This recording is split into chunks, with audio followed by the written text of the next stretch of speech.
नमस्कार साथियों, मैं हूं जितेंद्र कुमार और आप देख रहे हैं मेरे साथ इंडिया में दुबई प्लम्बर। साथियों, अगर चैनल पर नए होंगे तो प्लीज़ चैनल को सब्सक्राइब करिए और घंटी को बजा कर रखिए। मैं दुबई के कंपनी के बारे में और दुबई के जॉब के बारे में वीडियो बनाता रहता हूं। साथियों, आज मेरा सवाल है हमारे सिंटू सर जी से, और यह सवाल मेरा ही नहीं है, दुबई में वो हर मजदूर का सवाल है जो दुबई में आकर के फंसे हुए हैं। कोई अरबाब के पास फंसा है, कोई सप्लाई कंपनी के पास में फंसा है। तो इसका कारण क्या है? हम तो एजेंट को पैसा देते हैं, जितना एजेंट पैसा मांगता है उतना तो हम दे देते हैं, फिर भी हम फंस जाते हैं। ऐसा क्या कारण है? तो आज मेरे साथ सिंटू सर जी हैं। सर, कैसे हैं? मैं तो ठीक हूँ सर। सर तो आप सबसे पहले सर आपको धन्यवाद देना चाहता हूँ कि आप अपने चैनल पर लाएं। और क्या कहेंगे? कुछ कहना है आपको अपने यूट्यूब चैनल के बारे में? तो मेरा भी एक यूट्यूब चैनल है गाइस। यूट्यूब चैनल का नाम है सिंटू राज। तो गाइस जाए उस चैनल पर, और उस चैनल पर कॉमेडी वीडियो आता है, फनी वीडियो आता है। तो गाइस देखें और इन्जॉय करें और चैनल सब्सक्राइब करें। साथियों, ये हमारे सिंटू सर का एक चैनल है, सिंटू.राज ऐसा करके नाम एक चैनल है। फनी वीडियो बनाते हैं, कॉमेडी, जो आज इस दुनिया में सबसे ज़्यादा मशहूर है। जो ज़्यादा लोग कोई टेंशन होता है तो फनी वीडियो देखते हैं, कॉमेडी देखते हैं। तो आप भी देखिए कॉमेडी वीडियो, अच्छा वीडियो बनाते हैं और हमारी कंपनी में रहते हैं। तो आज मेरा सिंटू सर आपसे एक सवाल है, और एक नहीं, आज मैं आपसे बहुत से सवाल करूंगा।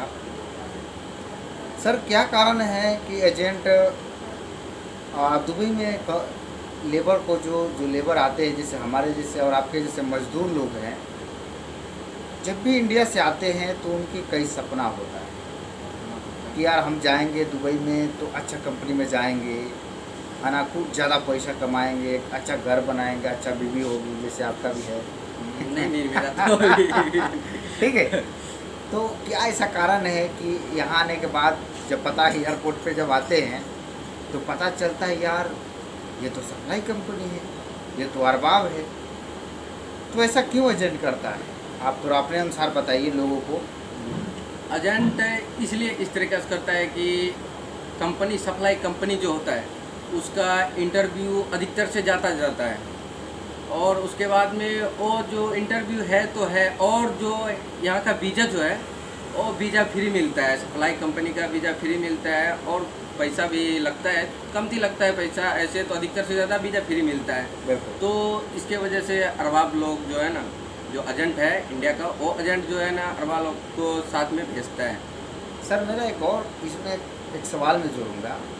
जैसे एजेंट जो भेजता है, जैसे हमें भेजा, आपको भेजा, और भी कई सारे हमारे युवा साथी हैं इस दुबई में, तो जब वो अपने भाई को भेजता है, यानी खुद का फैमिली मेम्बर में किसी को भेजता है, तो अच्छा कंपनी भेजता है, ये आप भी जानते हैं, हम भी जानते हैं। लेकिन जब गांव की कोई हो बंदा, कोई गरीब मजदूर हो या कोई वर्कर हो, वो जब आना चाहे किसी अच्छा कंपनी में, तो उसे वो नहीं भेजता है, जबकि वो अपने भाई को अच्छा कंपनी भेजता है। ऐसा क्या कारण हो सकता है? कारण यही है कि वो अगर यदि अपने भाई को भेजेगा, सबसे पहले तो अपने एजेंट को बोलना चाहता हूँ, अगर ये एजेंट मेरा वीडियो देखता होगा तो उसको बुरा भी लगता होगा। तो सबसे पहले किसी को, गरीब बंदे को फंसाया नहीं जाता है। गरीब बंदे को फंसाने से पहले जैसे अपने भाई को भेजते हैं तो सबसे पहले 100 बार आप ट्राई करते हैं, कंपनी है या सप्लाई है, बार बार ट्राई करते हैं बढ़िया है या नहीं है, हर एक चीज़ ट्राई करते हैं। अगर यदि कोई गरीब बंदा है, गांव का है, तो उसको भेजना है तो तुरंत बोलिएगा पैसा दो, पासपोर्ट बनाओ और जाओ, उसको भेज देगा। उसके बारे में एक भी नहीं पता करेगा वो सप्लाई है या कंपनी है, मेस का खाना है, क्या है, ये सब कुछ नहीं पता करेगा। सिर्फ वीज़ा फ्री मिला और भेज देता है, इंटरव्यू डालेगा, भेज देगा। जी बिल्कुल। एक और बात है मेरा कि मैं यहाँ ज़्यादातर देखता हूँ कि दुबई में ज़्यादातर लोग सप्लाई कंपनी में फंस जाते हैं, जबकि आप दूसरे कंट्री की बात कीजिए, जैसे अगर साउथ अफ्रीका की बात किया जाए, रसिया की बात किया जाए, कनाडा जैसे देशों की बात किया जाए, है ना, अभी मेरा भाई कुवैत गया है, कुवैत की बात किया जाए, तो वहाँ पे लेबर लोग बहुत कम फंसता है और यहाँ ज़्यादा फंसता है। ऐसा क्या कारण हो सकता है कि यहाँ क्यों फंसता है इतना? क्योंकि यहाँ पर जो है ना अरबाब ज़्यादा है। अरबाब ज़्यादा। और यहाँ का जो है ना वीज़ा फ्री मिलता है। अच्छा अच्छा, यहाँ सप्लाई भी कंपनी ज़्यादा है हाँ, ना? सप्लाई कंपनी ज़्यादा और की वीज़ा फ्री मिलता है। जी। अच्छा, मैं देखता हूँ और बहुत से यूट्यूब पे कमेंट आते हैं कि सर इस कंपनी का वैकेंसी इंडिया में नहीं आ रहा है, इस कंपनी का वैकेंसी जैसे चाइना रेलवे हो गया या सापुरजी पालनजी हो गया या 3CC हो गया, है ना, चाहे एनबीएचएस कंपनी हो गया, जैसे ये बड़ी बड़ी कंपनियां हैं, इन सब कंपनी का जल्दी इंटरव्यू जो है इंडिया में नहीं जाता है। ऐसा ऐसा करके हमारे यूट्यूब चैनल वाले जो लोग हैं, देखने वाले हमें जो पसंद करने वाले लोग हैं, वो सवाल करते हैं कि सर अच्छी अच्छी कंपनी का इंटरव्यू इंडिया में क्यों नहीं जाता है, तो इसके बारे में आपका क्या राय है? इंडिया में अच्छी कंपनी का क्यों नहीं जाता है? जाता है, मगर कि जानकारी उतना नहीं हो पाता है। अच्छा, यानी बड़े बड़े ऑफिस में जाता होगा? हाँ, बड़े बड़े कहीं ऑफिस में जाता है, उसका जानकारी नहीं होता। और कि जो कंपनी जो है, कंपनी का इंटरव्यू जो है ना हर एक टाइम नहीं होता है। जो कंपनी बढ़िया कंपनी है उसका इंटरव्यू हर एक टाइम नहीं होता है, उसका साल में 2 साल में हाँ। इसके तरीके से वो इंटरव्यू लेता है। तो इतना ये बार बार जो डेली देखता हूँ, मेरे व्हाट्सएप पे भी आता है, हज़ारों लोग, हज़ारों एजेंट और हज़ारों ऑफिस का नंबर मेरे पास है, डेली देखता हूँ इस कंपनी का इंटरव्यू, इस कंपनी का इंटरव्यू। तो ये सब पूरा सप्लाई है क्या? ये सब सप्लाई है ना, सप्लाई का ज़्यादा आता है। यानी उन लोगों का साल में साल इंटरव्यू वैकेंसी आता रहता है। हाँ। तो देखिए साथियों, मैं एक बात आपको बता दूँ कि ज़्यादातर इंटरव्यू जो जाता है इंडिया में छोटे छोटे ऑफिस में, वो सप्लाई कंपनी का ही जाता है ज़्यादातर में। देखिए, अच्छा कंपनी का इंटरव्यू बड़े बड़े ऑफिस में जाता है। जैसे आप दिल्ली में जाएंगे, कोई कोई ऑफिस है जो बड़ा है और अच्छा ऑफिस है। मुंबई जाएंगे तो भी वहाँ पर भी बहुत से ऑफिस है जो अच्छा है और बुरे भी हैं। ठीक है, आप हैदराबाद, कोलकाता, बेंगलोर, कई जगह में ऑफिस हैं जिसका मेरे पास नंबर है, मैं आपको बता दूंगा। और यूट्यूब पर मेरा नंबर भी, आप चाहे तो कांटेक्ट कर सकते हैं, लेकिन आप मैसेज करके छोड़ने का, बार बार फ़ोन नहीं करने का। आदमी लोग डिस्टर्ब कर देता है, क्योंकि हम जब फ्री होता हूँ तो मैं आपको जवाब देता हूँ, नहीं तो मैं नहीं दे पाऊँगा। साथियों, सबसे विशेष कारण यह है लोगों का फंसने का कि लोग लालच में पड़ जाते हैं। जैसे किसी कंपनी का इंटरव्यू गया, एजेंट है आपके गांव के आसपास का है, तो बोलेगा फलना ये अच्छा कंपनी है, जाओ। तो हाँ, कितना रुपये लगेगा? तो भाई 50,000 रुपये लगेगा। ठीक है, 50,000 रुपये लगेगा।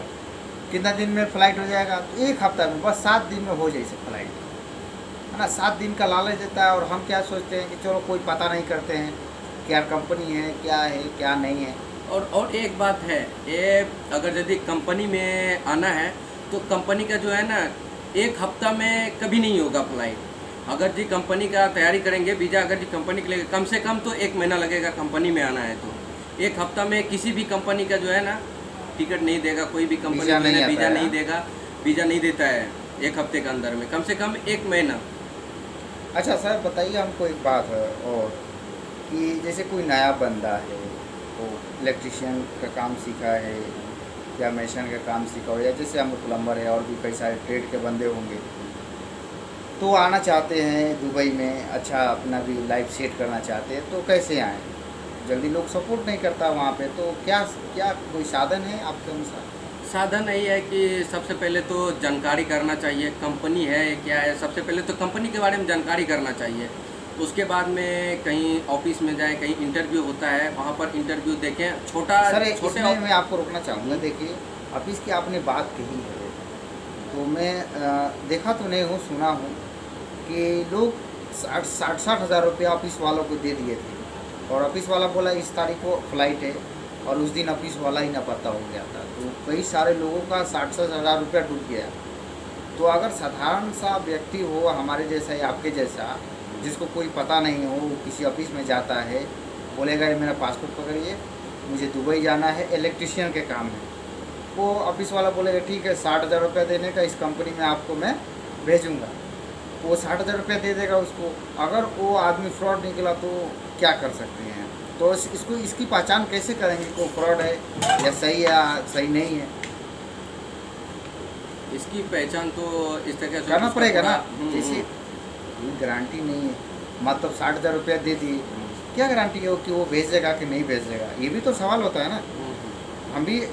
हम भी ऐसे सोचता था, अगर एजेंट 50,000 रुपया मांगा अगर मैं उसको दे दिया, अब उसके बाद वही ना पाता होगा तो मैं इसको कहाँ ढूंढेगा?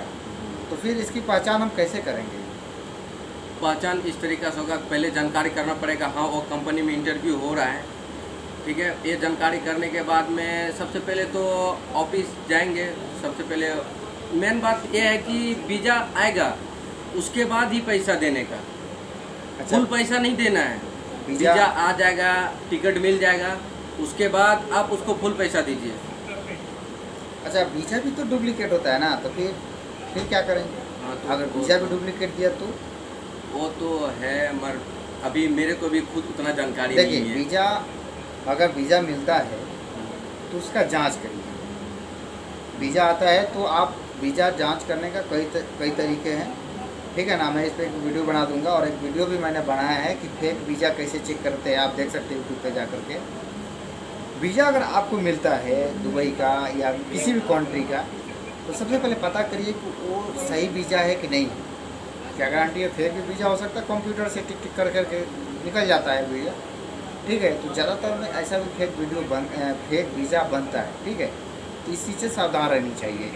सर, एक और मेरा सवाल है कि यहाँ पर मैं देखा हूँ कि इंडिया से एजेंट तो भेज दिया अरबाब के पास में, अरबाब ने किसी सप्लाई या किसी कंपनी में डाल देता है। उस कंपनी जिस कंपनी में अरबाब डालता है, काम नहीं रहता है, तो उस कंपनी वाला जो फेमस होता है, कंपनी का जो लोग होते हैं, उसको बाहर निकाल देते हैं, कैंप से बाहर। तो बताइए उस गरीब आदमी के ऊपर क्या बीतता होगा? तो इसमें आप किसको दोष देते हैं?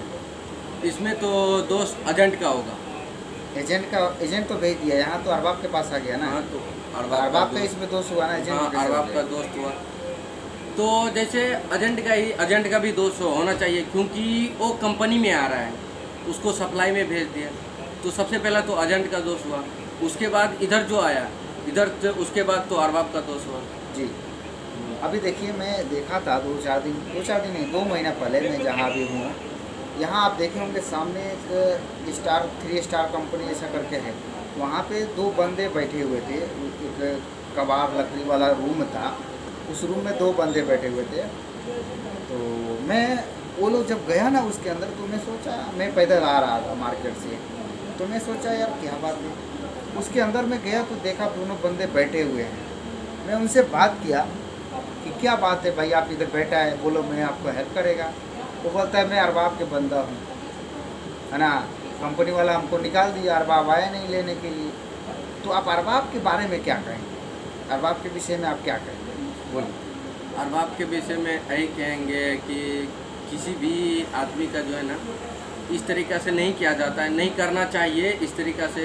कोई भी है आदमी को यहाँ कमाने के लिए आया है, उसको आप डाल दिए कमाने के लिए, किसी कंपनी में आप डाल दिए, तो वो काम कर रहा है, उसका साइट फिनिश हो गया या काम ख़त्म हो गया, उसको चेकआउट कर दिया, कैंप से बाहर निकाल दिया, तो आपको कॉल किया गया, तो आपको लाना चाहिए, आकर के रिसीव करना चाहिए। हाँ, रिसीव करना चाहिए। काम है तो काम दीजिए, नहीं है काम तो उसको टिकट दे करके घर भेज दीजिए, ऐसा करना चाहिए। मगर यहाँ का अरबाब लोग ये है कि यहाँ का अरबाब लोग ये काम नहीं करता है, क्योंकि उसके पास ना रखने का रूम है, अरबाब के पास कुछ है नहीं, नहीं, वो रखेगा कहाँ? तो जो चेकआउट कर दिया ये कैंप वाला, तो ये तो अंदर आने नहीं देगा, क्योंकि इसके पास काम ही नहीं है, ये निकाल दिया तो और जाएगा कहाँ? इसी वजह से अरबाब के पास में रूम नहीं है, इसके वजह से, रूम के वजह से वो नहीं उठाता है। वही नहीं उठाने के बाद में वो लोग बुखार आता है, इधर उधर भटकता है, भटकने के बाद में उसका अरबाब भूल जाता है कहाँ में डाला ना डाला, कहाँ गया ना गया, इसकी वजह से भूल जाता है, छोड़ देता है। वो जो आदमी मिला था मेरे को, वो बोला मैं अब जहर खा के मर जाऊँगा। मैं उसके बारे में पूरी जानकारी किया कुछ लोगों से, तो लोग बोल रहे थे कि ये आदमी जब इंडिया से आया दुबई में, साथियों ये बहुत इम्पोर्टेंट मेरा बात है, ध्यान से सुनने का। एक बूढ़ा व्यक्ति था, मैं इसी जो अभी बताया उसी में बता रहा हूँ, ध्यान सुनने का। एक बूढ़ा व्यक्ति था, दुबई आया, ये हकीकत है, कोई फेक नहीं है। दुबई आया, अरबाब के पास आ गया, यहाँ आकर के फंस गया।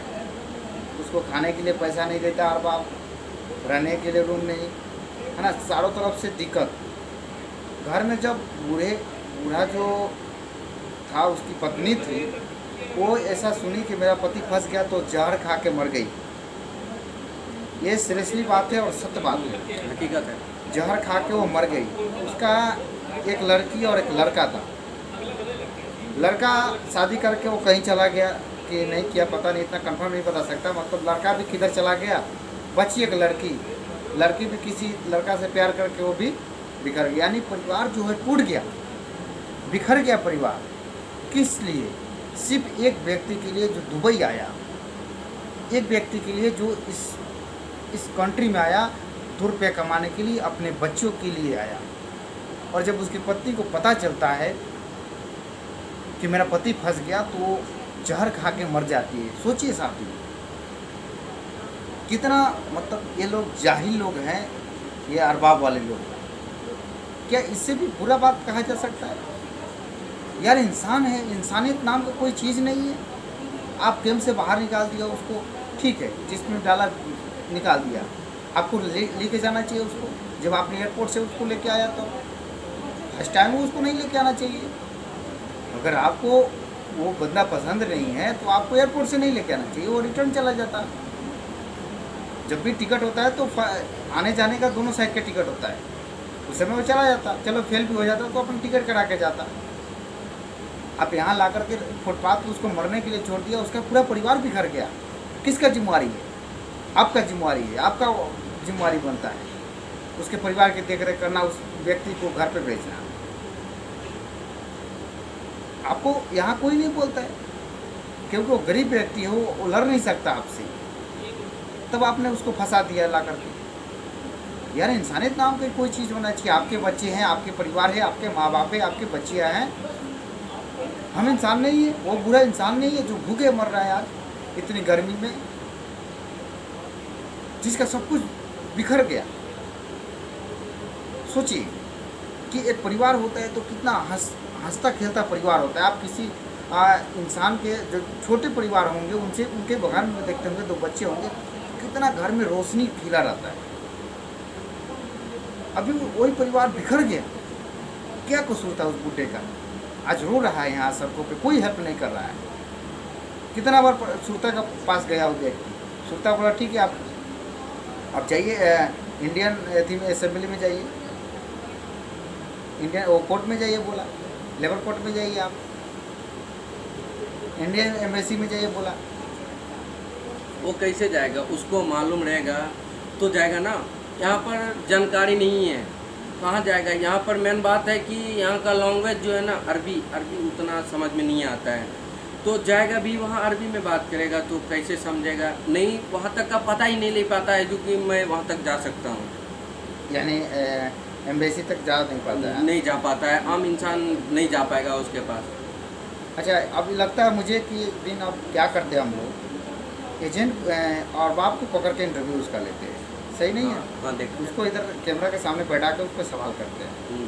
फिर दुनिया को पता चलेगा वो क्या झूठ बोलता है और मैं उसको क्या सबूत देता हूँ। अब ये कल एक आया था, वो बिहार का था, गोपालगंज का था, मैं भूल गया, उसको साथ में बैठाना चाहिए था।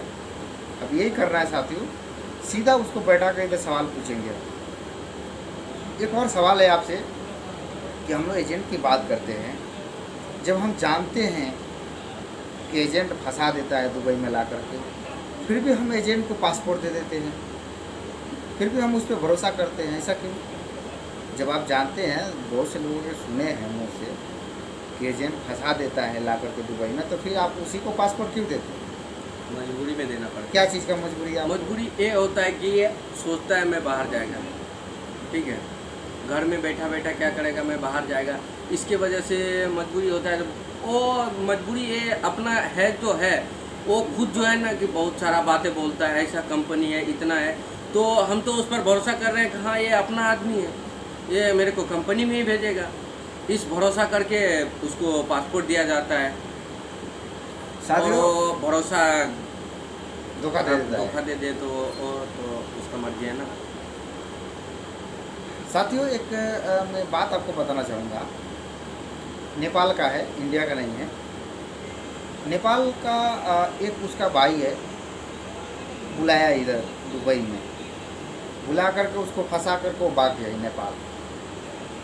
तब देखिए, भाई हो करके जब वो फंसा देता अपने भाई को एजेंट, तो हम और आप क्या चीज़ हैं? दूसरे पर क्या भरोसा? सोचिए, इसीलिए मैं बार बार यही कहता हूँ, इतना वीडियो मैंने बना दिया, अगर आप एक एक वीडियो देखेंगे तो आप समझ जाएंगे सप्लाई क्या होता है, अरबाब कौन होता है। साथियों, एजेंट के पास आप मत जाइए, बिल्कुल मत जाइए। आप ऑफिस में जाइए, जहाँ से भी आप बिलोंग करते हैं। आप दिल्ली के होंगे तो दिल्ली जाइए, आप हैदराबाद होंगे तो हैदराबाद जाइए, कलकत्ता होंगे तो कलकत्ता जाइए, मुंबई के होंगे मुंबई जाइए। वहाँ जाकर के पहले ऑफिस के बारे में पता करिए कि यह ऑफिस यहाँ रहने वाला है कि नहीं है। ये तो बहुत से ऐसे ढाबा बना देते हैं 10 दिन के लिए, 1 महीने के लिए, है ना। इंटरव्यू चालू हो गया, पैसा लेकर के वो ढाबा ही गायब हो जाता है, पता चलता है 1 महीने बाद वहाँ कुछ है ही नहीं है। तो इस चीज़ का विशेष ध्यान देना अपने को, और एजेंट के पास नहीं जाना। नहीं नहीं नहीं नहीं, एजेंट कितना भी बोले कि आपका सैलरी जो है 1500 प्लस खाना है, ओवर टाइम है, और जब आप घर आएंगे तो आपको लीव सैलरी बोनस वगैरह मिलेगा, तो बिल्कुल भरोसा नहीं करना है, बिल्कुल भरोसा नहीं करना है। इसलिए कि यहाँ आने के बाद आपका नहीं चलेगा। ये मत समझना कि मैं इंडिया में हूँ तो मैं शेर हूँ, वहीं रह सकते। यहाँ शेर नहीं चलता है, यहाँ आपका नहीं चलेगा, यहाँ जो है उसी का चलेगा। इस चीज़ को ध्यान से सुनिएगा। कितना भी बड़े रंगदार होंगे, कितना भी बड़ा आदमी होंगे, यहाँ आपका नहीं चलेगा। यहाँ जो है उसके अनुसार चलेगा। अगर सप्लाई कंपनी में आए तो सप्लाई वाला जैसा बोलेगा वैसा ही चलना पड़ेगा। अरबाब के पास आया तो अरबाब जैसा बोलेगा वैसा ही चलना पड़ेगा। एक व्यक्ति है, मुझे मिला था 2 दिन पहले, अरबाब के पास है, बोला जितेंद्र जी मेरा अरबाब बहुत हरामी है, गाली दे करके बोला। मैं एक दिन उसको दारू पी के खूब गाली दिया, तो मेरे को 1 दरम कम कर दिया, यानी उसको 5.5 रुपये घंटा देता था, 1 दरम उसको काट के 4.5 रुपये कर दिया। पूछा क्यों 1 दरम काटा, तो बोला तुमने मेरे को गाली दिया। गाली दिया तो 1 घंटा का 1 दरम काट दिया। सोचिए 10 घंटे ड्यूटी होता है, 10 दरम कम हो गया उसका। ऐसा 50 दरम सैलरी आने वाला 55 रुपये, अभी आएगा कितना 45 रुपये सैलरी। इंडिया कितना हो गया 900 रुपया हो गया। सोचिए 100 रुपये कम हो गया ना, 200 रुपये कम हो गया ना, 10 दरम कम हो गया, 200 रुपये कम हो गया। सोचिए सिर्फ गाली देने से उसका सैलरी कम हो जाता है, तो रंगदारी करने से क्या मिलेगा। इसलिए आप कंपनी में आइए, बिल्कुल सप्लाई में नहीं आना है, ठीक है। तो आप अच्छे ऑफिस में जाइए जहाँ पे विश्वास हो आपको, आना भरोसा हो जाए। ये नहीं वो बोला तो लालच में पड़ जाए। वो एजेंट लोग या ऑफिस वाला मालूम है कैसा फंसाता है। आप जाएंगे तो बहुत स्वागत करेगा, ये बैठिए बैठिए बैठिए, बैठाएगा, चाय लाएगा, नाश्ता कराएगा आपको, बोलेगा हाँ कहाँ जाना है आपको, तो भाई हमको दुबई जाना है, या साउथ अफ्रीका जाना है, या साउथ कोरिया जाना है, जिधर भी जाना होगा। बोला ठीक है पासपोर्ट दे दीजिए, इंटरव्यू आएगा तो मैं आपको बुलाऊंगा। आप क्या करते हैं, सबसे बड़ी गलती आप पासपोर्ट दे देते हैं। ये आपका सबसे बड़ा गलती है, पासपोर्ट बिल्कुल नहीं देना है। आप अगर जाते भी हैं तो पासपोर्ट का जेरॉक्स लेकर के जाइए। आप वहाँ जेरॉक्स दीजिए, बोलिए कि पासपोर्ट मैं दूसरा एजेंट को दिया हूँ, मिलेगा तो हम दे दूँगा, फिलहाल आप इंटरव्यू कराइए। पासपोर्ट पर भी पासपोर्ट जेरॉक्स जो होता है उस पर भी इंटरव्यू होता है। एजेंट को पूरा इसके बारे में मालूम है। अब बोलिए ठीक है कराइए, अगर नहीं कराता है तो छोड़ दीजिए। बोलिए आप पहले बात करिए, कन्फर्म बात करिए, और वहाँ पे जो लोग आए हैं उन लोगों से बात करिए। भरोसा हो जाए तब पैसा दीजिए, तब इंटरव्यू दीजिए, तब सारा काम कराइए, ठीक है। हाँ साथियों, सिद्धू सर जी आपसे एक और सवाल है मेरा कि जो एजेंट होता है, यहाँ से लोग एजेंट को फ़ोन करते हैं कि सर ये प्रॉब्लम है, सर ये प्रॉब्लम है, तो वहाँ पे एजेंट फ़ोन भी नहीं उठाता है। यहाँ भेज देने के बाद वहाँ पे फ़ोन भी नहीं रिसीव करता है, जबकि वहाँ बोलता है ठीक है कोई प्रॉब्लम होगा तो मैं उसका जिम्मेवारी लेता हूँ। तो यहाँ से फ़ोन करने के बाद एजेंट को फ़ोन उठाना चाहिए ना, क्यों नहीं उठाता है? फ़ोन एजेंट इस वजह से नहीं उठाता है क्योंकि मेन बात तो ये है कि उसका तो यहाँ पर कुछ चलेगा नहीं। बिल्कुल बिल्कुल सही बोला आपने। कॉल करेगा इधर से, वो उठाएगा, उसको बोल देगा हाँ ये करेगा, ये अभी ये करेगा, क्यों करेगा, वो अरबाब इधर सुनेगा ही नहीं, उसका कुछ भी नहीं सुनेगा। इसके वजह से वो जो है ना नहीं उठाता है कॉल, और जो है कि उसको बोलने से भी वो बोल देगा हाँ ये करवा देंगे, ऐसे करवा देंगे, सैलरी मेरा इतना है तो मैं सैलरी बढ़वा देगा, सब बात बोलेगा, वो उधर बोलेगा, मगर उसको जो है ना हक नहीं है बोलने का। अरबाब को नहीं बोल सकता है क्योंकि उसको ये बात पहले बता दिया जाता है। एजेंट जो है अरबाब यहाँ का जो है वो अरबाब एजेंट को पहले बता दिया जाता है। एजेंट ये जानता है, क्योंकि एजेंट जानते हुए भी आदमी को फंसाता है, क्योंकि उसको तो पैसा से लोभ है। पैसा से उसको उसको पैसा मतलब है। चाहिए। मेन चीज़ है साथियों, अभी बहुत अच्छा पॉइंट इसने बोला कि एजेंट को सिर्फ पैसा चाहिए। मैं एक बात बोल दूँ, बुरा लगेगा, जैसा रंडी होता है वैसा एजेंट भी, पैसा चाहिए बस, ठीक है। ये चीज़ इम्पोर्टेंट है। एजेंट सुनेगा बुरा लगेगा, मुझे उसका फ़र्क नहीं पड़ता है। बुरा लगने के लिए मैं वीडियो बनाता है, बुरा लगे कुछ उखाड़ नहीं सकते हो तुम, उखाड़ना उखाड़ लेना। अगर मेरा बात बुरा लगता है तो तुम्हारे पास इतना पावर है तो सप्लाई में नहीं भेजो, जाइलो सप्लाई में नहीं भेजो, उसे कंपनी में भेजो। एजेंट के पास नहीं भेजो, उसे कंपनी में भेजो। अगर मेरा बात बुरा लगता है तो उसे कंपनी में भेजो, हिम्मत है तो। क्यों 2000 रुपये के लिए तुम लोगों को फंसाते हो? उसको बोलो कि हाँ मुझे 2000 ज़्यादा दो पैसा, वो देगा। नहीं देगा तो उसको नहीं भेजो। यहाँ आने के बाद कितना तकलीफ है लोगों को, इस व्यक्ति से मैं पूछना चाहूँगा, आप बताओ यहाँ पे जो सप्लाई कंपनी में जो लोग हैं, जो अरबाब के पास लोग हैं, उनको कितना तकलीफ है, थोड़ा बताइए आप। बहुत तकलीफ है। चलिए अरबाब के बारे में बताइए, सप्लाई को छोड़ दीजिए, अरबाब के बारे में बताइए कि अरबाब वालों को कितना तकलीफ है। हम लोग तो अभी कंपनी में है, हम लोग का भी एक कंपनी, सप्लाई कंपनी है, बड़ा कंपनी है, तो हम लोग को उतना जो है ना दिक्कत नहीं है, कमती है। यही है कि दिक्कत कि हम लोग को ट्रांसफ़र ज़्यादा होता है, और सबसे ज़्यादा तो अरबाब का आदमी है, जितना अरबाब का आदमी को बहुत परेशानी है हर एक चीज़ में। थोड़ा सा भी साइट फिनिश हुआ और कोई बात हुआ, थोड़ा सा चेकआउट करेगा, चेकआउट करने के बाद में हम लोग बाहर चला जाएगा, कैंप से बाहर, उसको अरबाब उठाएगा नहीं साइट टाइम पर। वो बोलेगा मैं आ रहा हूँ 10 मिनट में, 10 मिनट में आ रहा हूँ, और 10 मिनट क्या 10 घंटा बीत जाएगा उसको आते आते, नहीं आएगा उसका अरबाब। अच्छा, मैं देखा था आज से 2-3 महीना पहले, जब ठंडी का मौसम था तो मैं बाहर घूमने के लिए गया था। कितना बजे, 4 बजे सुबह में घूमने के लिए नहीं, एक व्यक्ति आया था, उससे मिलने के लिए गया था। तो मैं देखा कैंप के बाहर में जो बंदे हैं ऐसा बाहर बैठे हैं, ऐसा ठंड में कंबल ओढ़ करके ऐसा बैठे हुए हैं। मैं बात किया, मैं सोचा वीडियो बनाने के लिए, लेकिन रात था तो नहीं बनाया। मैं उनसे बात किया तो वो बोला अरबाब मेरे को ले जाने के लिए नहीं आया, अरबाब मुझे ले जाने के लिए नहीं आया। सोचिए कि इतनी ठंड में भी लोग बाहर बैठ रहे हैं, ऐसा रंबल के ऊपर कचरा में। कभी कोई सोचा है कि मैं जाकर दुबई में कचरा में बैठूंगा? कभी सोचा है कि इतनी गर्मी में बाहर रंबल में बैठूंगा मैं? नहीं सोचता आदमी। इतना ही नहीं, अरबाब वाले को कोई सुविधा नहीं है, कोई सुविधा नहीं मिलता है। और एक और बात बता दूं मैं आपको सप्लाई और अरबाब के बारे में, कि आपको जब भी साइट फिनिश होगा, जब दूसरी जगह आपको साइट मिलेगा तो इंटरव्यू होता है, बार बार इंटरव्यू होता है। हर एक बार में पास नहीं होते हैं, कितना बार आदमी फेल हो जाता है पूरे जानकारी के बाद भी। और कंपनी में इंटरव्यू एक बार होता है, बार बार इंटरव्यू नहीं होता है। इंडिया में हो गया तो इधर कभी होगा तो होगा, नहीं तो चांसेस बहुत कम होते हैं, 1% ही चांस रहता है। 99% आपको कोई पूछता नहीं कि आपको मालूम है नहीं मालूम है। कंपनी के बारे में बता रहा हूँ, सप्लाई में आपको डेली इंटरव्यू देना है। मैं एक प्लम्बर हूँ, इधर से फिनिश होगा जिस साइड पे, दूसरे साइड पे जाऊँगा, वो आयन लेकर ड्राइंग आ जाएगा, फिटिंग लेकर आएगा, मेजरमेंट के बारे में पूछेगा। मेसर में जाऊँगा तो मेसर के बारे में काम पूछेगा, स्टील फिटर में जाऊँगा तो स्टील फिटर के बारे में काम पूछेगा। लेकिन कंपनी में ऐसा नहीं है। कंपनी में आप अगर प्लम्बर में है तो प्लम्बर का सैलरी मिलेगा, प्लम्बर का ही काम करना है। अगर नहीं रहे तो आपके ऊपर है, फोरमैन आपके ऊपर ज़बरदस्ती नहीं कर सकता, बोलेगा काम नहीं है करना पड़ेगा, तो करो, ओवर टाइम देगा, करो। इसलिए आप कंपनी में आइए। अब मैं चाहूँगा सिंटू सर से पूछिए कंपनी में क्या सुविधा, आप अपने अनुसार लोगों को बताइए।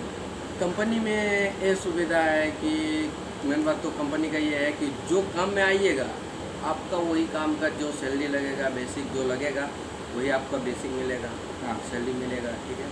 और कंपनी का एक ये सुविधा है कि आपका नहीं कहीं ट्रांसफ़र होगा, आपको कहीं पूरा सामान पैक करके कहीं नहीं जाना है, आपको जहाँ पर रखेगा मतलब जिस वहीं कैंप पर, में ले गया हाँ, उसी कैंप में आपको 2 उसी साल कैंप लग में जाता है। रहना, उसी कैंप में कर सकता है। ये सबसे अच्छा शायद- काम है यार। शायद कभी साल में एक बार हो गया साइड के चेंज, तो ऊपर साल डिपेंड में करता है। एक बार चेंज वैसे भी होना चाहिए, क्योंकि एक दिया आदमी रहते रहते बोर हो जाता है, साल में एक बार चेंज होना चाहिए, वो होता है।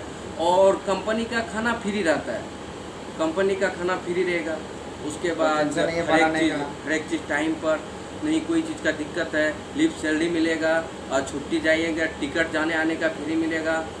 साथियों मैं एक बात आपको बता दूं, मैं एक कंपनी के बंदा से मिला था, NPHH कंपनी, जो बहुत अच्छा कंपनी है, आप इस पर वीडियो भी बनाया हुआ देख सकते हैं आप। उसमें एक बंदा बोला कि मेरे कंपनी में सप्लाई वाला लोग आया था काम करने के लिए, तो 5 फ्लोर बिल्डिंग से एक व्यक्ति गिर गया, सप्लाई वाला आदमी गिर गया, उसके पैर में सरिया इधर से इधर हल गया, ठीक है, गिरा ऊपर से सरिया हल गया,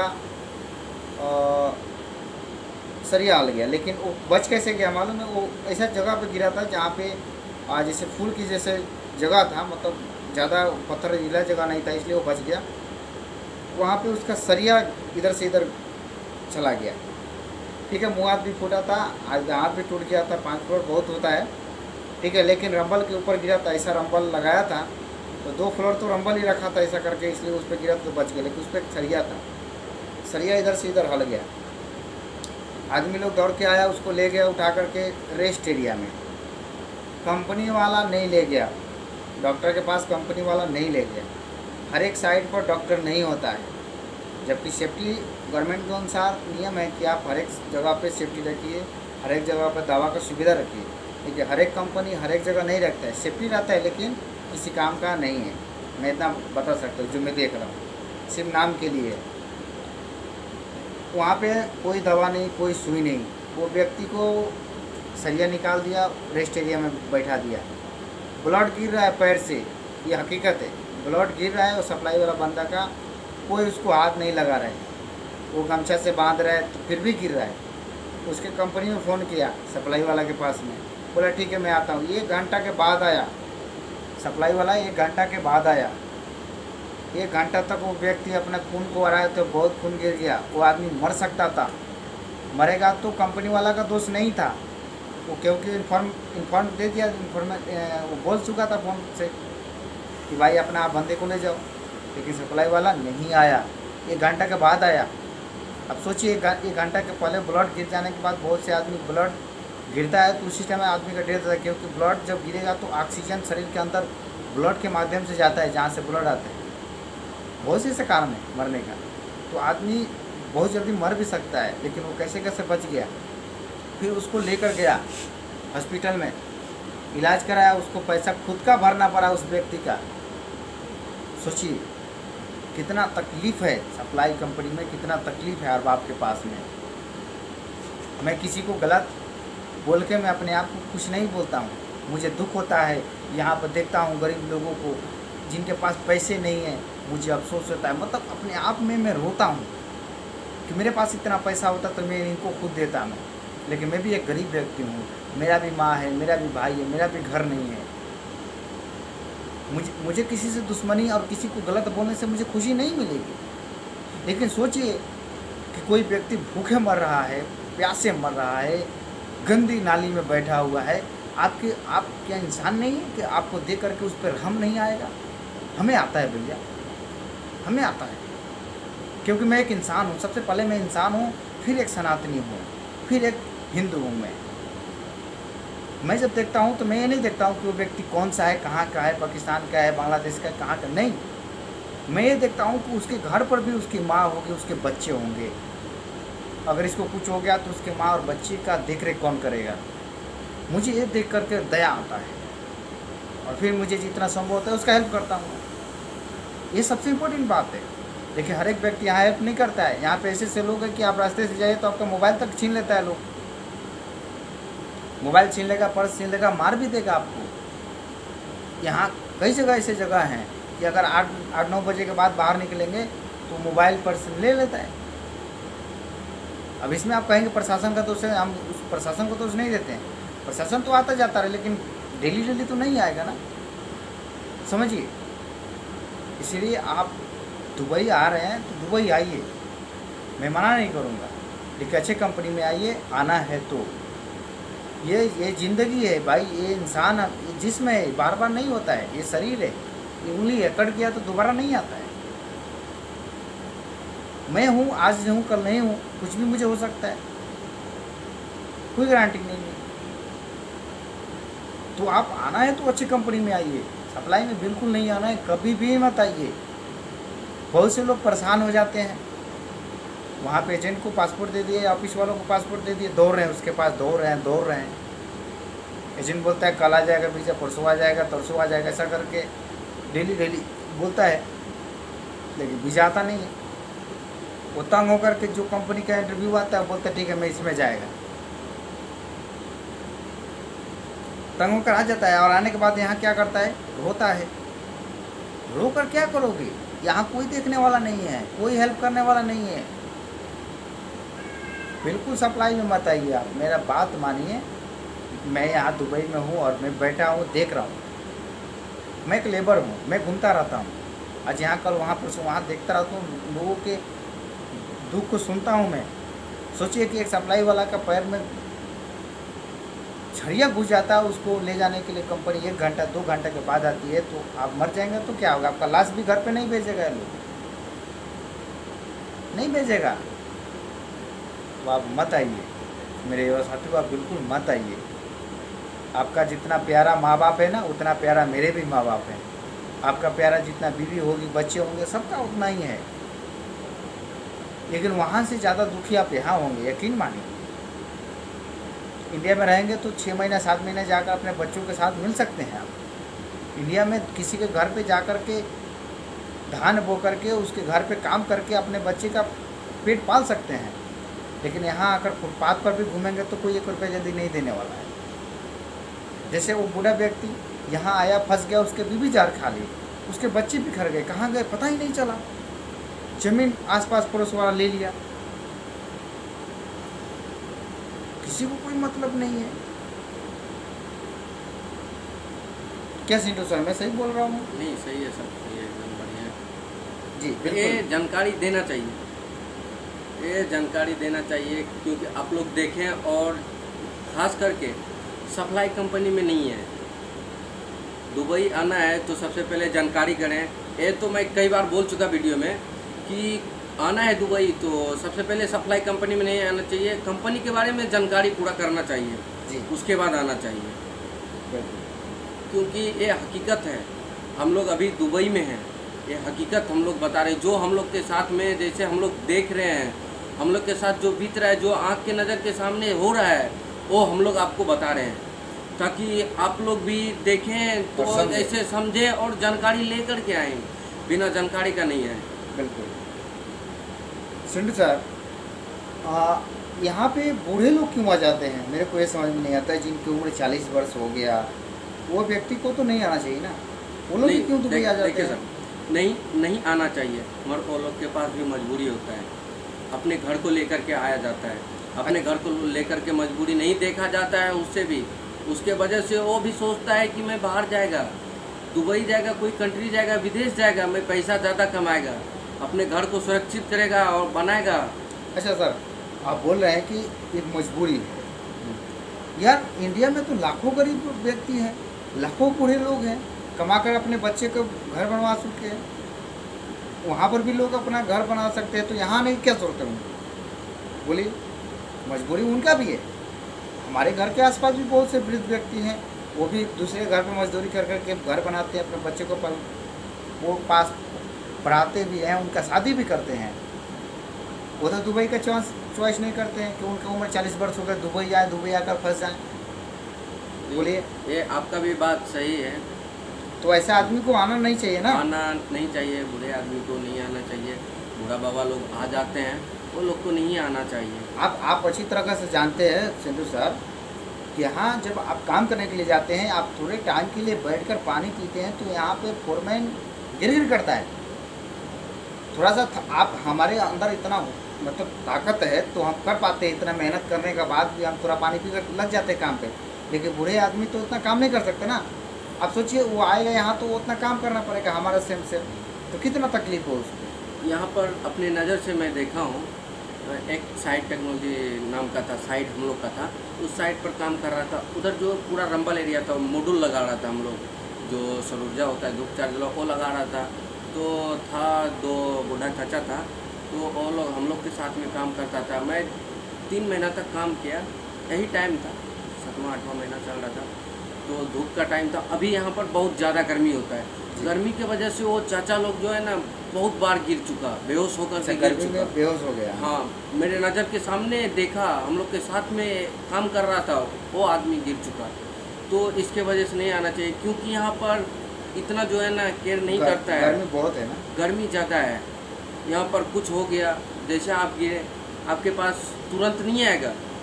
इंडिया में है तो आपको कोई भी उठाएगा, लेकर के चला जाएगा। यहाँ पर कोई दूसरा आदमी आपको टच भी नहीं कर सकता है, क्योंकि यहाँ का कानून है कि कोई छू ना सके।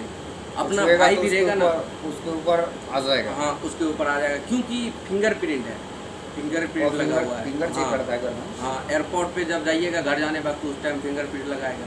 आपका उंगली फिंगर आ गया तो बोलेगा आदमी कत्ल किया है। यानी बुरे आदमी को नहीं आना चाहिए। नहीं आना चाहिए, बुरे चाचा को नहीं आना चाहिए। अच्छा। देखिए साथियों, मैं आपको एक बात बताऊं, जब मैं इंडिया में था बेंगलोर में, तो वहाँ पे मुझे कई सारे वृद्ध व्यक्ति मिले। वो लोग भी वहाँ पे काम करके अपना जीवन यापन करता है। तो मैं जिनका उम्र 40 वर्ष हो चुके हैं, मैं उन भाइयों से ज़रूर बोलूँगा, उन बुज़ुर्ग से ज़रूर बोलूँगा कि कृपया आप दुबई का चॉइस मत करिए कि मैं दुबई जाऊँगा, मेरे पास इतना ताकत है। हम लोग यहाँ आकर के काम करके थक जाते हैं, तो आप क्या चीज़ है। सोचिए, यहाँ पे इतना आसान नहीं है काम करके शाम को आकर खाना बना के खा के है ना ऐश करना, बहुत मुश्किल है।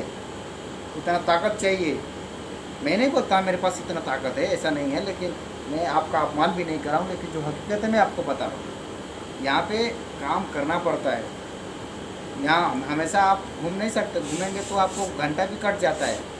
फोरमैन साथ साथ में रहता है, तब जहाँ या अगर गड्ढा यहाँ खोद रहा है वहीं पे फोरमैन खा रहा है। हाँ, जल्दी करो, आला एला। इंडिया में रहेगा तो आप उसको मार सकता है, कुछ बोल सकता है। यहाँ पे कुछ नहीं कर सकता, उसको सुनना पड़ेगा, ओके बोलना पड़ेगा आपको। अगर सप्लाई कंपनी में है तो, कंपनी में रहे तो मुश्किल नहीं है। कंपनी में बोलेगा तब भी आप काम करिए, चाहे नहीं करिए, कोई मुश्किल नहीं होता है। लेकिन सप्लाई में करना पड़े, नहीं करोगे तो तुरंत निकाल देगा। और ये भी बात है सर, अगर यदि आप उसको दोबारा उल्टा जवाब दे दिए, हाँ मैं नहीं करेगा, कर रहा है, तुरंत बोलेगा क्या नाम है, नाम पूछेगा, उसके बाद साइन करेगा, बोलेगा आपका साइट फिनिश है, आपको निकाल दिया। आप आए कैंप में ही बोलेगा आपका चेकआउट है, आपका साइट फिनिश है, कैंप से भी निकाल देगा बाहर। जाइए रंबल के ऊपर आराम करिए, पानी नहीं, कोई पूछने वाला नहीं है, कोई पूछने वाला नहीं है। तो बिल्कुल आपको आना नहीं है। चलिए साथी, एक और सवाल मेरा है आपसे, जो बहुत अच्छा सवाल है, जो सभी हमारे भाइयों का सवाल है जो दुबई में बैठे हैं, कि हमारा एजेंट तो हमसे 60-70 हज़ार, बहुत से लोगों से 1-1 लाख रुपया लेता है। तो क्या इतना पैसा दुबई में लगता है क्या? नहीं है। जैसे मैं यहाँ पे एक आदमी से मिला, वो बोला 1 लाख रुपया दिया भाई, 1 लाख रुपया दिया। मैं बोला अच्छा किस कंपनी में है? तो सप्लाई कंपनी में है। कितना पैसा लगता है? सप्लाई कंपनी में जो है ना, सप्लाई कंपनी का जो है ना वीज़ा जो है ना बहुत सा ज़्यादा फ्री होता है, और बहुत ज़्यादा कमती इधर जो है ना, ज़्यादा से ज़्यादा इधर से 200 दरम लगेगा, 200, 300, 500 दरम मान के चलिए। इंडिया का हो गया 10,000 रुपये में वीज़ा मिलता है। 10,000 रुपये में वीज़ा मिलेगा इधर का सप्लाई कंपनी का, और 60-70 हज़ार रुपया जो लिया वो एजेंट खा लेगा। अच्छा, तो यानी ये लोग एजेंट पूरा खाता है पैसा, पूरा एजेंट खाता है, हम लोग को बेवकूफ़ बनाता है। अच्छा, इतना पैसा हम लोग नहीं दे करके कोई ऐसा उपाय है जो कमती पैसा में हम लोग यहाँ पे आकर काम कर सकें? है उपाय है, कमती पैसा में ऐसे कर सकते हैं कि हम विजिट वीज़ा ले सकते हैं अपने से। अच्छा, विजिट वीज़ा पर आकर के? हाँ, अपने से विजिट वीज़ा ले करके, उसके बाद 2 महीना 3 महीना जो भी है विजिट वीज़ा अपना ले करके और टिकट लें और आए दुबई, जो भी कंट्री है जाएं, और पहले विजिट वीज़ा पर वहाँ पर काम करके देखें। उसके बाद में कंपनी बढ़िया लगा या कोई कंपनी है तो उससे बात करके वीज़ा लगा लीजिए। अगर ये नहीं लगा तो फिर से आपका टिकट तो डबल रहेगा, आने जाने का टिकट रहेगा, आप फिर चला जाइए। नहीं कंपनी वाला तो आप रिटर्न चला जाइए। यानी विजिट वीज़ा एक ऑप्शन सही है क्या? ऑप्शन ये है विजिट वीज़ा। देखिए विजिट वीज़ा में मैं आपको एक बात बता दूँ, साथियों जो देख रहे वीडियो, विजिट वीज़ा में एक प्रॉब्लम है जो मैं बाद में बताऊँगा, जो फ़ायदा है वो चीज़ बता रहा हूँ। विजिट वीज़ा में आप आएंगे तो आप अपने मन से जो कंपनी में जाना चाहेंगे आप जा सकते हैं। यानी अपने से कंपनी ढूंढेंगे, चलो भाई चाइना में गए, चाइना में ऑफिस में जाकर बात करेंगे, सर मैं विजिट वीज़ा पे आया हूँ, वीज़ा लगाना है, आपके कंपनी में कोई है अपना? वो ऑफिस में बुलाएगा, आप ऑफिस में जाइए, वहाँ पे बात करिए, बोलेगा ठीक है हम रखेंगे तो ठीक है, नहीं रखेगा तो फिर छोड़िए। फिर दूसरा कंपनी में गए, सापुरजी पालन जी में गए, नंबर पे गूगल से नंबर निकालिए या जैसा भी नंबर मिल जाए। हाँ सर सापुरजी पालन जी से बोल रहे हैं? तो जी मेरे को वीज़ा लगाना है। फिर आप वहाँ जा कर के वो एड्रेस देगा, आपको एड्रेस में जा कर के पता करना है। तो विजिट वीज़ा में यह होता है कि आप अपने अनुसार काम ढूंढ सकते हैं। और इसमें घाटा क्या है? घाटा यह है कि थोड़ा पैसा ज़्यादा लगता है। और पैसा ज़्यादा क्या है, जैसे आप विजिट वीज़ा इंडिया से जितना भी दरम का जितना भी रुपया का लेंगे, यहाँ आकर के एक रूम, आपको रूम का ही भाड़ा सबसे ज़्यादा है। अगर कोई आपका दोस्त है तो मुश्किल नहीं है, लेकिन अगर आप फर्स्ट टाइम आ रहे हैं, आपका कोई दोस्त नहीं है, तो आपका रूम भाड़ा थोड़ा महंगा पड़ेगा। ये चीज़ है बस, रूम भाड़ा और खाने का लेकर के बहुत आपको परेशानी हो सकता है।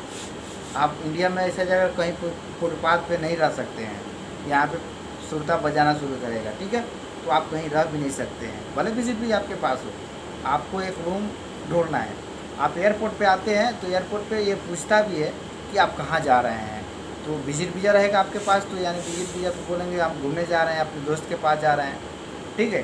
तो अगर आपका कोई दोस्त है तो उसके पास चले जाइए, आराम से रहिए, खाइए पिए, टेंशन नहीं। लेकिन अगर आप फर्स्ट टाइम आते हैं तो वहाँ से जो यहाँ पे जैसे हम लोग यूट्यूबर है, हमारे पास फ़ोन करिए, हमारे नंबर पे कॉल करिए कि सर वहाँ पे कोई हमको कमरा दिला दीजिए सस्ता में। तो हम लोग को पता रहता है कि कहाँ कितना रेंट का कमरा मिलता है, कहाँ, है ना, हम बता सकता है कि अबू धाबी में कहाँ बढ़िया रूम मिल सकता है, शारजा में कहाँ बढ़िया रूम मिल सकता है, या दुबई के अंदर कहाँ सस्ता रूम है, हम लोग बता सकते हैं। तो हम लोग जैसे आदमी को आप पकड़िए यूट्यूब के माध्यम से कि सर हम दुबई विजिट वीज़ा पे आ रहे हैं, हमको रूम चाहिए और खाने का भी सुविधा चाहिए, है, तो हम लोग आपको दिला सकते हैं, ठीक है। अगर हमारे से भी नहीं करना है तो आप एयरपोर्ट पे आ करके टैक्सी में बैठिए, टैक्सी में बैठ करके आप जहाँ आना है आइए, आकर के पता करिए कि भाई रूम रेंट पर चाहिए। ऐसा दीवार पे सभी जगह पोस्टर लगा रहता है, लिखा रहता है रेंट पर रूम, रेंट फॉर रूम, है ना। उधर आप उस पर फ़ोन करिए कि हमको रूम रेंट पर चाहिए, वो आप उससे भी संपर्क कर सकते हैं, ठीक है। लेकिन आपको जॉब मिल जाएगा, ठीक है। जॉब का कई सारे ऑप्शन हैं। मेरे पास भी बहुत से कॉल आए हैं कि सर मैं विजिट वीज़ा पे आया हूँ, 2 महीना खलास होने वाला है। तो ऐसा में आप कॉल करेंगे तो मैं आपका हेल्प नहीं कर सकता। अभी 2 महीना खलास होने वाला, आपका 2 महीने का विजिट वीज़ा होगा, तो मैं 2-4 दिन में तो कुछ नहीं कर सकता ना। अगर आप आ रहे हैं उसके पहले हमको एक बार फ़ोन करिए, मैसेज करिए व्हाट्सएप पे या यूट्यूब पे कमेंट करिए कि सर मैं विजिट वीज़ा पे आ रहा हूँ, है ना, मुझे जॉब दिला दीजिएगा, तो मैं फिर आपसे बात कर सकता हूँ, मैं आगे बात करके रखूँगा। आप एक बाइक बोलेंगे कि सर 1 महीना हो गया है, मैं 1 महीना से परेशान हूँ, मुझे जॉब दिला दीजिए, तो मैं इतना जल्दी तो नहीं दिया, मेरा कंपनी थोड़े, मैं भी एक लेबर हूँ, मजदूर हूँ, काम करके आता हूँ, जिस दिन टाइम मिलता है उस दिन मैं जाकर बात करता हूँ, ठीक है। तो ऐसा आप जॉब ढूंढ सकते हैं विजिट वीज़ा पर भी, और आप चाहे तो कंपनी में आ सकते हैं। सर एक और सवाल है सिद्धू सर, आपसे लास्ट सवाल मैं करूँगा, देख रहा हूँ टाइम भी ज़्यादा हो गया। बहुत से लोग इंडिया से सवाल करते हैं कि सर अगर एजेंट भी फंसाता है, ऑफिस वाला भी फंसाता है, अगर विजिट वीज़ा पे जाते हैं तो वहाँ भी जॉब नहीं मिलता है, तो फिर तो दुबई हम कभी सपना में भी नहीं आएंगे, तो फिर कैसे हम दुबई आएँ? हम दुबई ऐसे आ सकते हैं, अपना दोस्त लोग जो गया है, अच्छा, जो कंपनी में है, अच्छा, या कोई जैसे हम लोग हैं चैनल से, यूट्यूब से हैं, अभी इस पर बात करेंगे, दुबई के बारे में जानकारी दे रहा है, बढ़िया से बता रहा है, हेल्प कर रहा है, तो वो लोग से हम जानकारी लेंगे। वो लोग जिस तरीक़े से बोलेगा विजिट वीज़ा पाने के लिए उस तरीक़े से आएंगे, या तो वो कंपनी का अगर इंटरव्यू आ रहा है तो वो इंटरव्यू बताएगा, इंटरव्यू मारे और आए, तो इसी तरीक़े से आ सकते हैं। खास करके अपने दोस्त लोग हैं, अधिकतर से ज़्यादा अपने दोस्त लोग से पता कीजिए, कंपनी है, सप्लाई है, अपना दोस्त लोग से पता कीजिए पूरा, अगर ये कन्फर्म है, बढ़िया कंपनी है, तब आइए। देखिए साथियों, अगर आपका कोई दोस्त भी नहीं है तो आप ऑफिस में ही जाइए, ऑफिस से ही आ सकते हैं, दूसरा कोई ऑप्शन नहीं है, ऑफिस में जाना ही पड़ेगा आपको, है ना, तभी आपको फुल जानकारी होगा। लेकिन कोई भी ऑफिस में आँख मूंद करके नहीं जाना है, आँख खोल करके जाना है। जैसे हम लोग शादी करते हैं ना, एक शादी होता है, शादी एक बार होता है ना, बोलते हैं ना कि ज़िंदगी में एक ही बार शादी होता है, उसी प्रकार एक तरीक़ा से लाइफ है अपना। लाइफ में एक ही बार ताकत आता है, अंदर शरीर के अंदर ताकत आता है, पैसा कमाने का लालच होता है, हुनर होता है, बार बार नहीं होता है। आज से 10 साल बाद जितेंद्र का इतना हुनर नहीं होगा जितना आज बोलने का है, लड़ने का है, भाग दौड़ करने का हुनर है, क्षमता है। 10 साल बाद इतना नहीं होगा। तो मैं आज अपना समय क्यों बर्बाद करूं? तो आप अच्छा ऑफिस में जा कर के थोड़ा वेट करिए, थोड़ा रुकिए। ये नहीं कि आप गए, पासपोर्ट दे दिए, बोले यार जितना 3 महीना हो गया, 4 महीना हो गया, ऑफ़र ही नहीं आ रहा है, वीज़ा ही नहीं मिल रहा है, तो ऐसा आप फंस जाएंगे। आपको रुकना पड़ेगा, इंतज़ार करना सीखिए। अच्छा चीज़ कहीं जाना होगा तो थोड़ा वेट करना पड़ेगा। कंपनी में अगर आ रहे हैं तो कंपनी का जल्दी आपको नहीं मिल जाएगा वीज़ा। जल्दी वीज़ा सप्लाई कंपनी का मिलता है, कंपनी का जल्दी वीज़ा नहीं मिलता है। आप सोचिएगा आज इंटरव्यू दिए, कल वीज़ा आ जाए, परसों चले जाए। नहीं नहीं नहीं, ऐसा नहीं है, ये बिल्कुल मत सोचिए। हम लोग यहाँ देख रहे हैं आज कंपनी का भी हालात सही नहीं है। आज सप्लाई कंपनी का तो मतलब नाली में जो कीड़ा है ना, वो कीड़ा जैसे घूमता है, वो तो दिखता भी है। यहाँ सप्लाई में वो भी नहीं दिखता है। हम लोग नाली के कीड़े जैसे हम लोग हैं जो सप्लाई और बाप के पास है। आज इतनी बुरा हालत है, क्या बोलने का, काम नहीं है, पैसा नहीं है, महंगाई बढ़ गया, क्या कर सकते हैं आप। पहले हम लोग 20 दिरहम का सामान इतना लाता था, आज 20 दिरहम का सामान 2 ही चीज़ होता है। एक तेल लीजिए तो इतना महंगा है, 1.5 लीटर तेल लीजिए तो 15 दिरहम है, यानी इंडिया का 300 दिरहम है 1.5 लीटर तेल का, वो भी 2 नंबर। तो महंगाई बढ़ गया, लेकिन सैलरी तो वही है। किसी किसी व्यक्ति का सैलरी थोड़ा बहुत बढ़ा है, सबका तो नहीं बढ़ा। गवर्नमेंट तो बढ़ाया है, लेकिन ये लोग नहीं बढ़ाते। तो अगर आना है तो अच्छा कंपनी में थोड़ा वेट करिए, जानकारी करिए, तब आइए। दुबई आना है तो, नहीं तो दूसरे कंट्री पे जाना है तो उसमें वहाँ भी जानकारी करिए। ये नहीं कि मैं दुबई के लिए सारी बात बोल रहा हूँ, मैं हर एक कंट्री की बात कर रहा हूँ। अगर आपको साउथ अफ्रीका जाना है तो वहाँ भी बात करिए कि हाँ ये कंट्री सही है नहीं है। वहाँ भी कई सारे बंदे हैं, वहाँ भी यूट्यूबर हैं, वहाँ भी लोग हैं। ऐसे आँख मूंद कर मत जाइए। आँख मूंद के चलेंगे तो पैर में आपका ठोकर लगेगा। गलती हमारी है। जो लोग यहाँ फंसे हैं, रोते हैं, एजेंट को दोष देते हैं। मैं तो भैया एजेंट को दोष नहीं देता, इसीलिए दोष नहीं देता कि उसका तो रोजी रोटी है। वो तो यार पैसे के लिए बात करता है। तुम मरो या भरो, तुम जानो, मेरे को क्या है। भेज देगा दुबई, बहुत से तो दुबई भेज देते, बहुत से एजेंट तो एयरपोर्ट पे लाकर नपाता होते, एयरपोर्ट पे टिकट ही फेल हो जाता है, पैसा लेकर भाग गया एजेंट। कितना लोगों का ऐसे ऐसे बंदे मिले मेरे को कि बोल रहे थे सर एयरपोर्ट पे गया, एयरपोर्ट पे एजेंट ही नपकता है, बोला टिकट लेके आ रहा हूँ, पासपोर्ट लेके आ रहा हूँ, आया ही नहीं। हम कहाँ ढूंढे उसको, 1 लाख डूब गया, इतना डूब गया। ऐसे ऐसे भी एजेंट है। और कुछ एजेंट तो भेजते हैं, एयरपोर्ट पे आने के बाद कोई आता ही नहीं है। 2-2 दिन 3 दिन एयरपोर्ट पे भूखे लोग घूमता है, पैसा नहीं है। इसलिए अगर आप आ भी रहे हैं तो आप थोड़ा पैसा लेकर के आइए घर से, 5,000 10,000 रुपया लेकर के आइए, इंडियन करेंसी। कभी भी कुछ हो सकता है, पर्स आपका गुम हो सकता है, आप जिस कैम्प में हैं उस कैम्प में आग भी लग सकता है, आपका मोबाइल गुम हो सकता है। तो कहाँ जाओगे, किससे पैसा मांगोगे? यहाँ घर है, कोई रिश्तेदारी है नहीं है, इसलिए वहाँ से कुछ पैसा लेकर के आइए। आना है तो ऐसे मत आइए, ठीक है। जो मैंने बात बताया आप लोग समझ गए होंगे। हम लोगों ने आपको 1 घंटा का समय दिया है। देखिए अभी 4 मिनट 6 मिनट बाकी है, मैं आपको 6 मिनट और मैं बात करूँगा। लास्ट टाइम मैं आपको देता हूँ पिंटू सर जी, आप अगर आपको कहा जाए कि आप एजेंट के बारे में बताइए लोगों को, तो कैसे समझाएंगे लोगों को कि हाँ आप लोग सप्लाई कंपनी में आते हैं? तो बताइए लोगों को, अच्छा से बताइए। किस तरीक़ा से समझाएं? तो बहुत बार तो बता चुके हैं कि सब अरबाब के तरफ से जो है ना, इधर से वीज़ा फ्री मिलता है, वो लोग लालच की वजह से डालता है। तो ये सब की वजह से वो मेन बात है, उसके लिए पैसा की वजह से वो भेजता है इधर। हम लोग को फंसाया जाता है, हम लोग को, आप लोग को, और बहुत आदमी को फंसाएगा। वीडियो देखें और इसके पहले जानकारी पूरा करें। अच्छा, यहाँ आप लोग पे जितना आदमी वीडियो देख रहे यहाँ हैं पे पूरा बहुत वीडियो सप्लाई देख रहे कंपनी है ना, सबसे ज़्यादा सप्लाई कंपनी है ना, हैं। यहाँ पर 100 में जो है ना 80% सप्लाई है 20% 15% होगा कंपनी, बाकी पूरा सप्लाई है। पूरा सप्लाई है। पूरा सप्लाई तो है। यार ज़्यादा यहाँ पे चांसेस जो है फंसने का है। कंपनी का चांस नहीं है मिलने का, कंपनी का चांस नहीं है। वही 100 में 1% कंपनी का मिलने का चांस है, और बाकी तो सप्लाई है। यानी ज़्यादा यहाँ पे सप्लाई है, अरबाब है।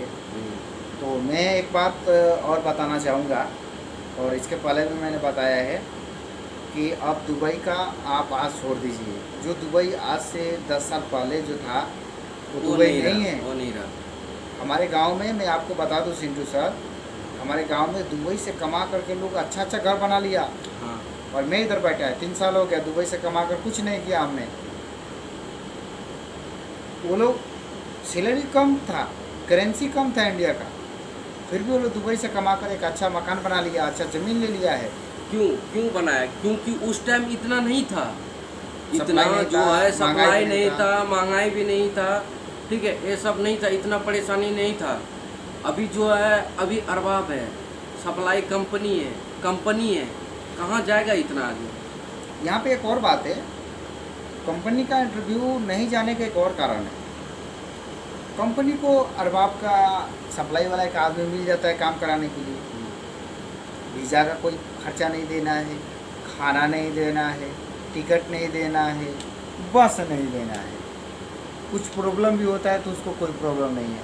तो आप सोचिए, एक क्षण के मान लीजिए कि हम लोग कंपनी वाला है, हम हमारे कंपनी का है और हमारा कंपनी है, तो मैं वैकेंसी निकालेगा इंडिया के लिए कि भाई मेसन 100 चाहिए, इलेक्ट्रीशियन 100 चाहिए, कारपेंटर 10 चाहिए। तो क्या होगा, हमको टिकट देना पड़ेगा, वीज़ा देना पड़ेगा, जो बंदा आएगा उसको रिसीव करने के लिए एयरपोर्ट पर भेजना पड़ेगा, फिर उसको लाना पड़ेगा, कैंप में रखना पड़ेगा, खाना देना पड़ेगा, गैस चूल्हा सब कुछ देना पड़ेगा, प्लस में उसको वीज़ा लगाना पड़ेगा, मेडिकल वगैरह सारा काम कराना पड़ेगा। और वही मैं ये काम ना करके मैं सप्लाई वाला बंदा को बुला कर लाऊँ, काम करा के लात मार दूँ फ्री में, कोई टेंशन, ऐसी पैसा देना है। तो ये सही है कि ये सही है? इसीलिए कंपनी जो है, कंपनी का इंटरव्यू आजकल बहुत कम जा रहा है। सप्लाई वाला आकर काम कर लेता है, काम करके चला जाता है ना, और बाप वो जो कंपनी वाला है सप्लाई वाला को पैसा दे देता है, उससे कम ही में हो जाता है उसका। ना उसको लीव सैलरी देना है, ना बोनस देना है, कुछ नहीं देना है। घंटे में बुला के लाता है, भाई जितना घंटा काम करो पैसा लो जाओ, खलास। इसलिए कंपनी का इंटरव्यू नहीं जा रहा है साथियों, ठीक है ना। आप लोग डेली ये सवाल करते कि सर इंटरव्यू नहीं आ रहा है, अच्छा कंपनी का इंटरव्यू नहीं आ रहा है। तो ये सबसे बड़ा कारण है। यहाँ पे दुबई में सबसे ज़्यादा सप्लाई और अरबाब हो चुके हैं, ठीक है। जैसे मार्केट में हम लोग जाते हैं ना, तो कोई सब्जी पूरा मार्केट में हो जाता है तो कोई पूछता नहीं है, उसी प्रकार यहाँ पे हो गया है। सबसे ज़्यादा सप्लाई और प्लस अरबाब तो और बढ़ते जा रहे हैं। जिसको पेशाब करने का लोड नहीं वो भी अरबाब हो गया यहाँ पे। इधर आया, मैंने बात है, इधर दुबई आया, आज़ाद वीज़ा पकड़ेगा, आज़ाद वीज़ा पकड़ने के बाद में वो लाइसेंस ले लेगा। लाइसेंस लेने के बाद हाँ, लाइसेंस लेने के बाद में वो लोग अपना खुद अरबाब बन जाएगा। 1-2 बंदा को साथ में बुलाया, या इंडिया से बुलाया, कहीं से बुलाया, बांग्लादेश से बुलाया, पाकिस्तान से बुलाया, कहीं से बुलाया, 2 बंदा को काम करा रहा है। अच्छा, 2 बंदा काम कराते काम पकड़ेगा, उसी तरह धीरे धीरे बंदा बुलाते जाएगा, बस उसको रुलाते जाएगा।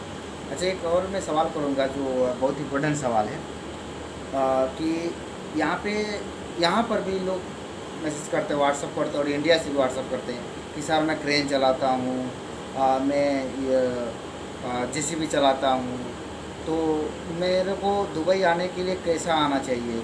वहाँ पे भी लाइसेंस चाहिए कि इंडिया का लाइसेंस चलेगा?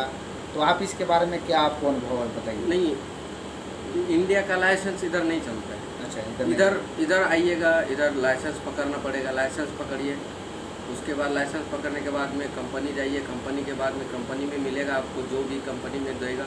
नहीं तो उधर से आने के लिए क्या रीज़न है? उधर कैसे उधर से आए आप? विजिट वीज़ा पे आएगा कि सप्लाई कंपनी में आए कि कंपनी में आए, कैसे आए? नहीं, उधर से आप आइए, विजिट वीज़ा पे आइए। विजिट वीज़ा पे नहीं हो? विजिट वीज़ा पे आएगा तो वैसे भी तो हटास तो कर नहीं सकता है। आप किसी कंपनी में आइए, कंपनी में आने के बाद में आप लाइसेंस पकड़िए, लाइसेंस पकड़ करके फिर अपना आराम से काम करिए। कीजिए। सैलरी अच्छा है ना? हाँ सैलरी बढ़िया है। ड्राइविंग में सही है? हाँ ड्राइविंग लेबर सही से अच्छा है? और ये हाँ लेबर से बढ़िया है, लेबर से ड्राइविंग बढ़िया। और एक बात है, लाइसेंस आप इंडिया का है कहीं का भी है, इधर नहीं चलेगा। इधर का जो लाइसेंस है वो इंडिया, बांग्लादेश, पाकिस्तान माने कहीं भी दुबई जाए, का कोई भी दुबई का जो लाइसेंस है वो कोई भी कंट्री जाए हर एक जगह चलता है वो लाइसेंस। हाँ साथियों, देखिए अगर आपको दुबई में ड्राइविंग में आना है तो आप किसी कंपनी में आ जाइए, आकर के पैसे इकट्ठा करिए और इकट्ठा करके आप लाइसेंस ले लीजिए। जो आप गाड़ी चलाते होंगे, यहाँ पे नंबर होता है 1 2 3 ऐसा करके। जो रंबल के अंदर जो गाड़ियाँ चलती है वो 8 नंबर लाइसेंस में आता है, ठीक है। तो अगर आप ड्राइवर होंगे, अच्छा आप अपना लाइफ सेट करना चाहेंगे तो आप आराम से 8 नंबर लाइसेंस लेकर के आप लाइफ सेट कर सकते हैं। बट उसमें क्या है, आपको थोड़ा पैसा इकट्ठा करना पड़ता है। 2 लाख 3 लाख रुपया आपको लगेगा लाइसेंस के लिए। यहाँ का 12-13 हज़ार दरहम हो गया ना जी, 12-13 हज़ार दरहम हो गया, ठीक है। तो 12-13 हज़ार दरहम आपको खर्च तो करना पड़ेगा। सैलरी अगर चाहिए 3,000 4,000 तो ठीक है। तो सिंधु सर, आपने इतना समय दिया, आपको बहुत बहुत धन्यवाद साथियों। फिर हम लोग बहुत जल्द मिलेंगे एक अच्छा टॉपिक पे, ठीक है।